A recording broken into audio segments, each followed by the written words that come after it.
Yes, very good morning, my dear students. I hope you all are well at your home.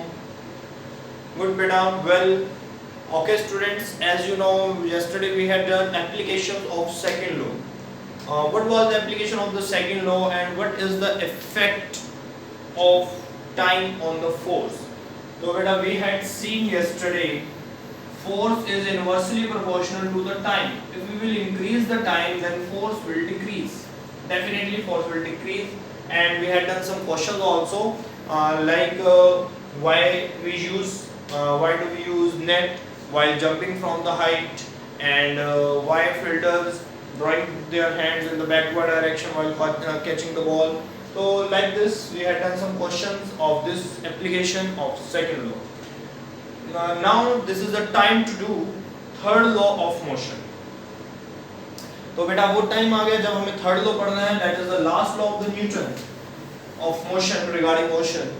तो ये जो last law है motion का, जितना easy है उतना ही ये थोड़ा सा डिफिकल्ट भी है. मींस इसकी deep knowledge, if you want to get deep knowledge, तो हमें थोड़ा सा बेटा अटेंटिव और कंसंट्रेशन यही रखनी होगी और अटेंटिव रहना होगा.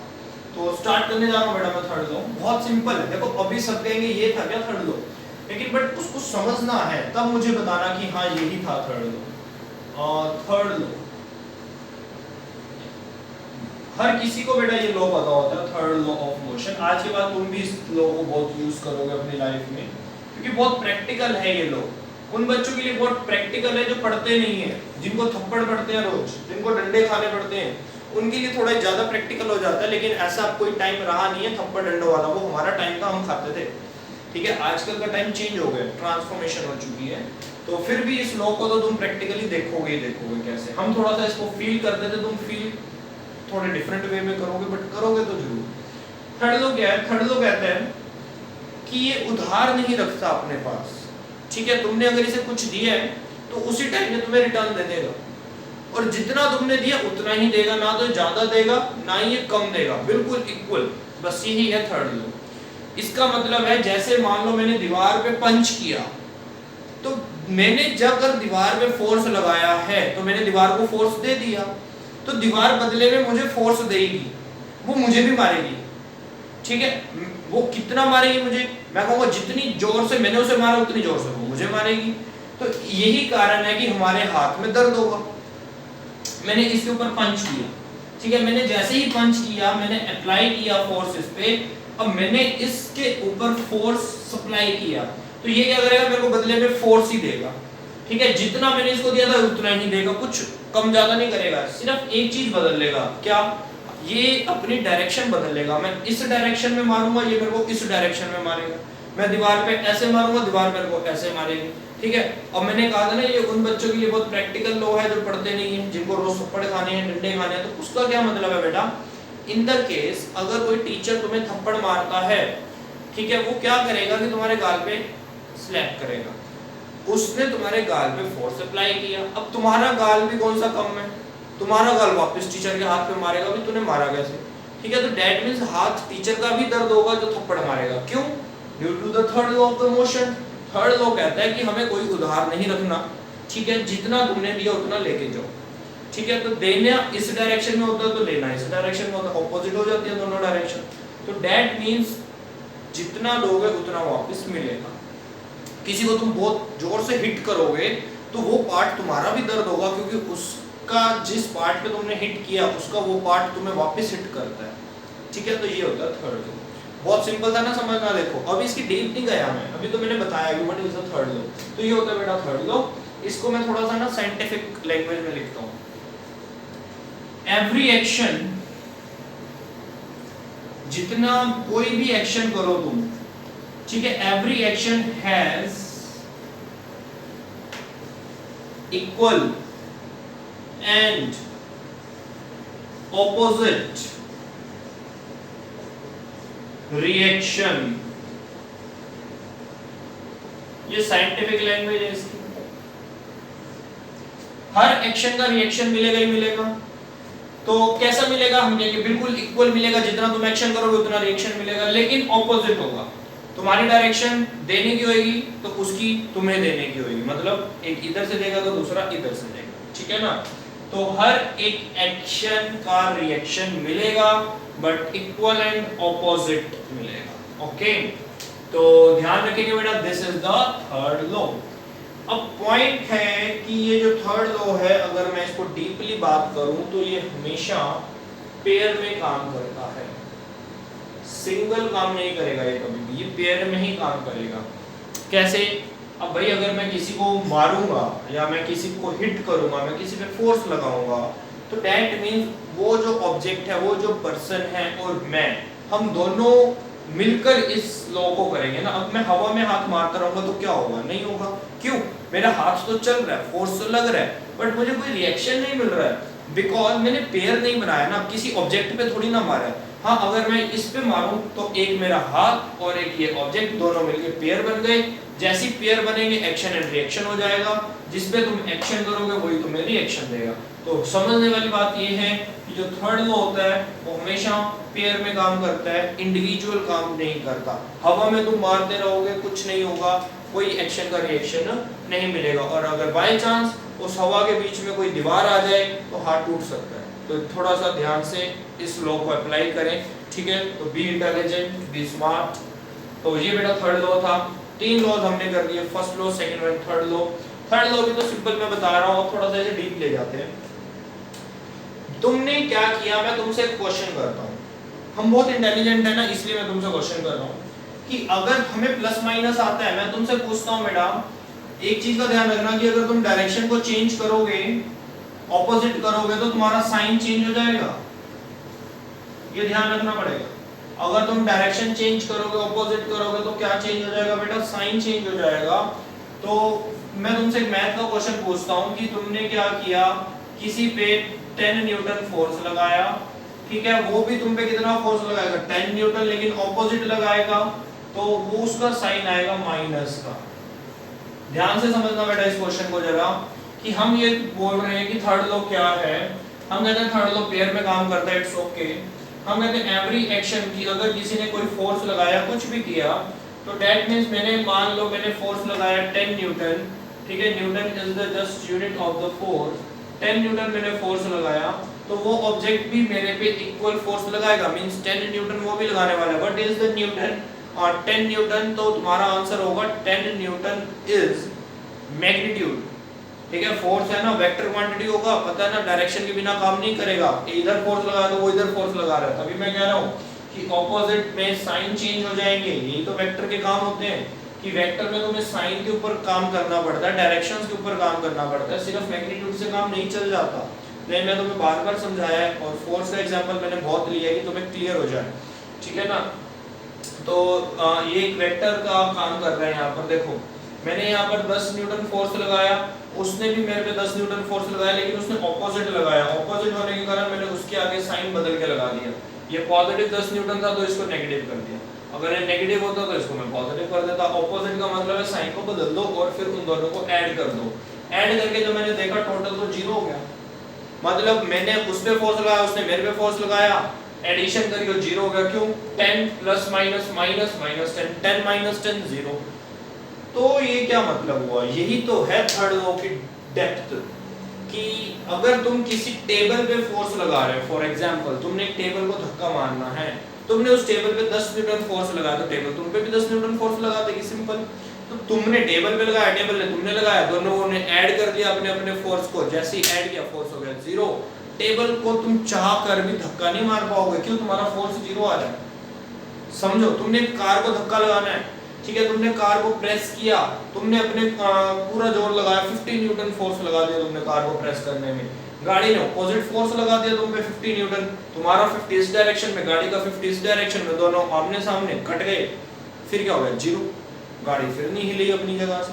तो जब तक तुम्हारा नेट कुछ नहीं आएगा तब तक कार कैसे हिला पाओगे? नहीं हिलेगी। तो फिर क्या होता है कि फिर हम कैसे किसी ऑब्जेक्ट को मूव करते हैं, कैसे हम किसी ऑब्जेक्ट को, हम देख रहे हैं कि एक्शन और रिएक्शन एक दूसरे को खा रहे हैं, ठीक है? पेयरिंग में है वैसे भी, तो हम कहेंगे बिल्कुल होगा ऐसा। तो गाड़ी तुम पे डेफिनेटली, अगर तुम गाड़ी पे 50 न्यूटन लगाओगे तो डेफिनेटली गाड़ी ने तुम पे भी 50 न्यूटन लगाना है। फिर वो क्या होगा? तुम्हारा 50 न्यूटन फोर्स जो लगेगा, ध्यान से समझना इस क्वेश्चन को, इस क्वेश्चन में मैं तुम्हें क्लियर करूंगा सारा कुछ। तुमने गाड़ी में इस डायरेक्शन में फोर्स लगाया, ठीक है, इधर जाएगी गाड़ी, गाड़ी तुम पे ऑपोजिट फोर्स लगाएगी, तुम पीछे की तरफ आओगे, ठीक है। तो तुम क्या करते हो, पहले जब गाड़ी पे फोर्स लगाते हो तो उससे पहले तुम अपने पैरों को नीचे हार्ड सरफेस पे सेट करते हो कि हाँ, फिर तुम फोर्स लगाते हो। ऐसा नहीं है कि पैरों को सेट किए बिना फोर्स लगा दोगे, ठीक है, समझना, पॉइंट समझना। मैंने अब गाड़ी पे अपने पैरों को सेट करने के बाद गाड़ी पे फोर्स लगाया, अब मैं फोर्स लगा रहा हूँ 50 न्यूटन, गाड़ी मेरे पे लगा रही है 50 न्यूटन। वो जो गाड़ी ने फोर्स लगाया 50 न्यूटन, वो मेरी बॉडी में से ट्रांसफर होता हुआ, मेरे बॉडी में से ट्रांसफर होता हुआ क्या करेगा, फर्श पे हार्ड सरफेस को हिट करेगा। मेरे पैर धरती को, जमीन को पीछे की तरफ धक्का मारेंगे, धकेलेंगे। तो जैसे ही वो पीछे की तरफ धकेलेंगे, अर्थ मेरे को वापस पुश करेगी। क्यों? मैंने अर्थ को दबाया, फिर न्यूटन थर्ड लॉ, अर्थ मेरे को दबाएगी। मैंने अर्थ को दबाया, अर्थ ने मेरे को दबाया, तो दैट मींस क्या हुआ, फोर्स बैलेंस हुआ ना। फिर जो अर्थ का फोर्स था वो गाड़ी को मिल जाएगा।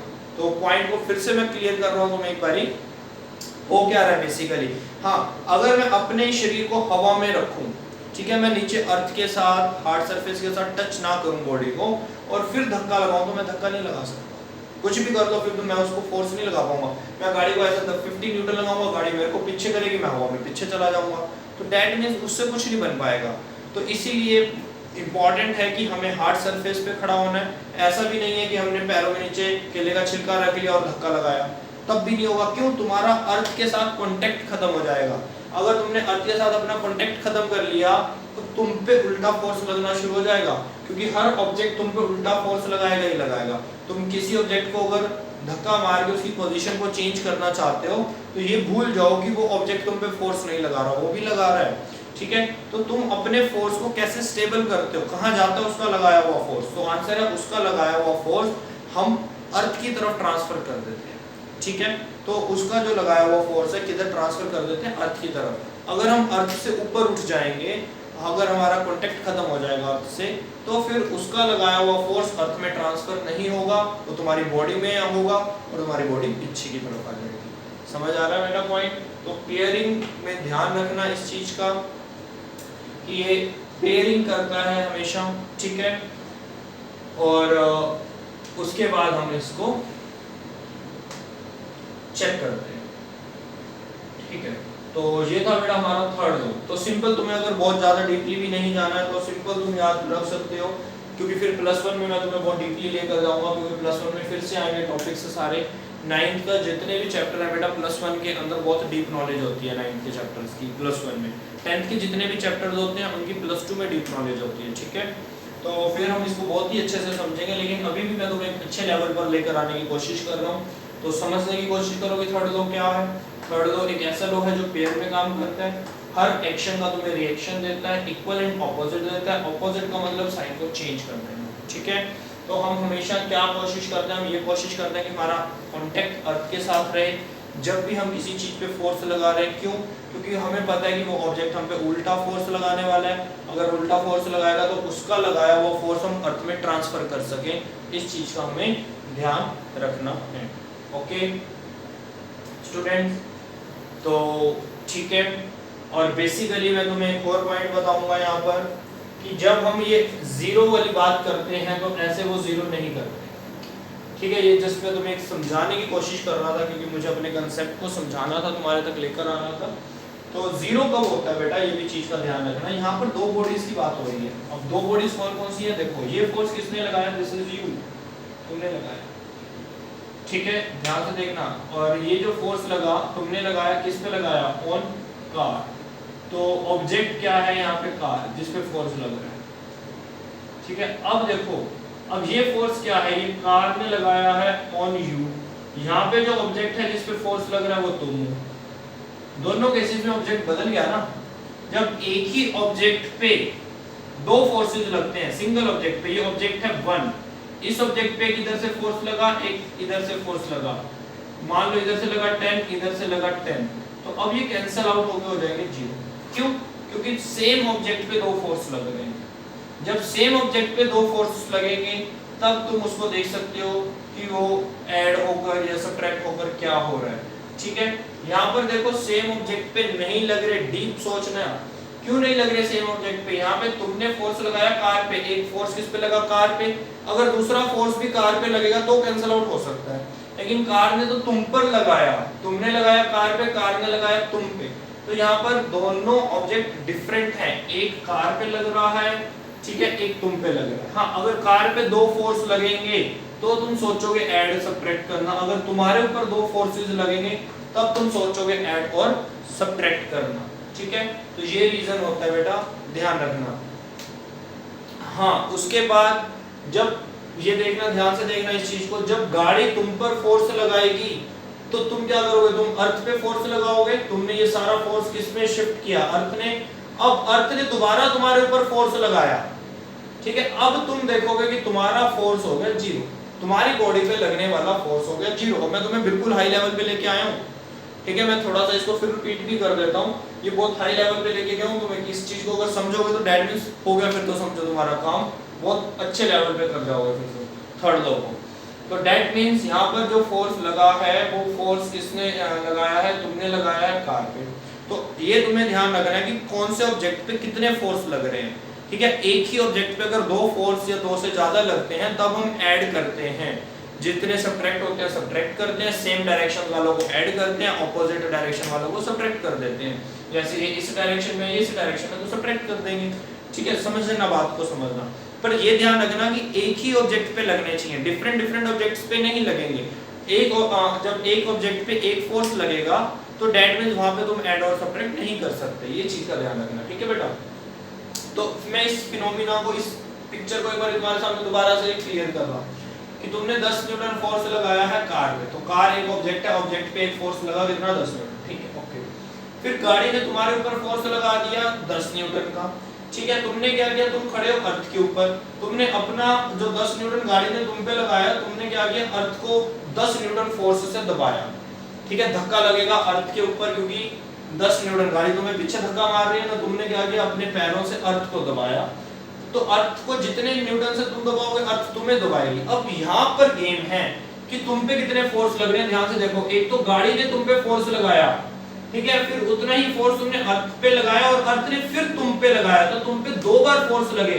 एक बार तुम पे फोर्स लगाया कार ने और एक बार तुम पे फोर्स लगाया अर्थ ने, तो तुम्हारी बॉडी पर दो फोर्सेस आ गए, ठीक है। अब तुम्हारी बॉडी पे दो फोर्सेस आ गए तो उसको जब हम प्लस करेंगे तो आंसर आ जाएगा 0, ठीक है। तो दैट मींस अगर तुम्हारी बॉडी पे आंसर नेट फोर्स, नेट का मतलब टोटल फोर्स अगर तुम्हारी बॉडी पे 0 है तो तुम अपनी जगह से डिस्प्लेस नहीं होगे, हिलोगे नहीं और गाड़ी आगे चली जाएगी, ठीक है। क्यों गाड़ी आगे चली जाएगी? क्योंकि गाड़ी पे लगने वाला फोर्स सिंगल था जो तुमने लगाया था, इसलिए गाड़ी को रोकने वाले आगे कोई चीज नहीं है। तुम्हें तो किसने रोक लिया? अर्थ ने। अर्थ ने उल्टा फोर्स लगा दिया तुम्हारे पे, और जो गाड़ी ने तुम पे लगाया था अर्थ ने उस गाड़ी वाले फोर्स को कैंसिल कर दिया। तो दैट मींस तुम्हारा नेट फोर्स कर दिया 0, तुम वहीं के वहीं खड़े हो। तो ये सारी गेम कौन खेल रहा है? ये सारी गेम न्यूटन थर्ड लॉ की है बेटा। अगर ये न्यूटन थर्ड लॉ ना होता ना तो मैं चल ही ना पाता, पहली बात तो मैं वॉक ही नहीं कर सकता था। हम तो पढ़ते हैं ना, if there is no friction then we cannot walk। मैं कहता हूँ if there is no Newton's third law then we cannot walk also। क्यों we cannot walk also? Because मैं जब चलता हूँ तो मेरा जो फीट है वो क्या करेगा? फुट अर्थ को प्रेस करेगा, ठीक है, अर्थ मुझे प्रेस करेगी, तो मैं अपने एक पैर से अर्थ को दबाऊंगा और अर्थ मेरे पैर को वापस दबाएगी, मेरा पैर आगे चला जाएगा, ठीक है ना। तो ये गेम हम हर कदम कदम पर न्यूटन थर्ड लॉ को यूज कर रहे हैं, कदम कदम पर, ठीक है ना। तो इस चीज को बेटा अच्छे से समझना। मैं चाहता हूँ कि तुम इस वीडियो को दोबारा देखो और इस वाले पॉइंट को दोबारा से रिपीट करने के बाद पॉज करो वीडियो को, फिर उसको माइंड के अंदर लेकर आओ कि मैं क्या बोल रहा हूँ। समझो कि एक ऑब्जेक्ट पे अगर फोर्स लगेगा, सिंगल फोर्स लगेगा तो वो कैंसिल नहीं होगा। अगर सेम ऑब्जेक्ट पे दो या दो से ज्यादा फोर्सेस लगेंगे तो उसको तुम्हें ऐड करना पड़ेगा, ठीक है। जो सेम डायरेक्शन के फोर्सेस है ऐड हो जाएंगे, जो ऑपोजिट डायरेक्शन के फोर्सेस है वो कैंसिल हो जाएंगे, ठीक है बेटा।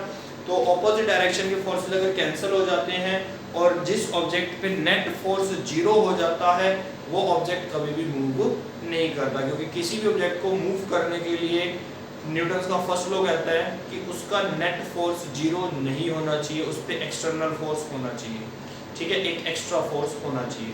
तो इसको ध्यान से देखना कि तुमने तो कार पे लगाया, कार ने तुम पे लगाया, फिर जो गाड़ी ने तुम पे फोर्स लगाया वो वाला फोर्स तुमने अर्थ को दबाया उस फोर्स से, अर्थ ने उसी फोर्स से तुम्हें वापस दबाया और तुम्हारा फोर्स कैंसिल कर दिया, ठीक है। तो इस चीज का ध्यान रखना। तो in this way you will not move but car will definitely move, okay. तो this all about Newton's third law, recoiling of gun. हाँ ये जरूर कर लो बेटा, रिकॉइलिंग ऑफ गन। ये ना काफी सारे इसके भी कंसेप्चुअल क्वेश्चंस हैं, एनसीईआरटी में भी चेक करोगे तो मैं लिंक भी सेंड कर दूंगा, वैसे तुम्हें नोट्स में मिलेंगी, उसमें दिखाऊंगा मैं तुम्हें। तो जैसे अब एक नदी है, नदी के किनारे पर एक बोट है, तो अब जब हम बोट से छोड़कर हम उस पे आते हैं, किनारे पे आते हैं, तो बोट पे जब एक पैर होता है तो बोट पीछे की तरफ भागती है, तो हमें डर लगता है कि जैसे ही मैं अपना एक पैर बाहर निकालूंगा तो बोट पीछे चली जाएगी। तो क्योंकि हम इंटेलिजेंट तो ऑलरेडी हैं, इतनी तो नॉलेज होती है, हमें पढ़ा नहीं हुआ ना, हमने सिर्फ कि पढ़ रहे हैं सिर्फ कि हाँ ऐसा क्यों होता है, ठीक है। अब क्या होता है कि जैसे ही मैं अपने एक पैर से बोर्ड को दबाता हूँ, अपना एक पैर आगे लेकर आता हूँ, तो मेरे जैसी बोर्ड को दबाऊंगा तो बोट को तो तुमने दबा दिया, बोट क्यों पीछे चली गई? क्योंकि बोट अर्थ पे नहीं खड़ी थी, पानी पे खड़ी थी। पानी बोट पे इतना फोर्स नहीं लगा पाया कि तुम्हारा लगाया हुआ फोर्स कैंसिल हो जाए। अगर बोट अर्थ पे है, हार्ड सरफेस पर है, तुम दबाओगे, ठीक है, बोट दबेगी, अब बोट दबेगी तो नीचे वो अर्थ को दबाएगी, अर्थ बोट को वापस दबाएगी, मतलब तुम्हारा लगाया हुआ फोर्स अर्थ कैंसिल कर देगी, ठीक है। मीडियम कौन होगा? बोट। तुम्हारा फोर्स बोट से अर्थ की तरफ गया और अर्थ का फोर्स बोट में आया, तो तुम दोनों के फोर्स कैंसिल हुए, बोट वहीं की वहीं खड़ी रहेगी। अब क्या है, पानी पे खड़ी है बोट, अगर बोट पानी पे है, तुमने दबा दिया बोट को आगे जंप करने के लिए, ठीक है।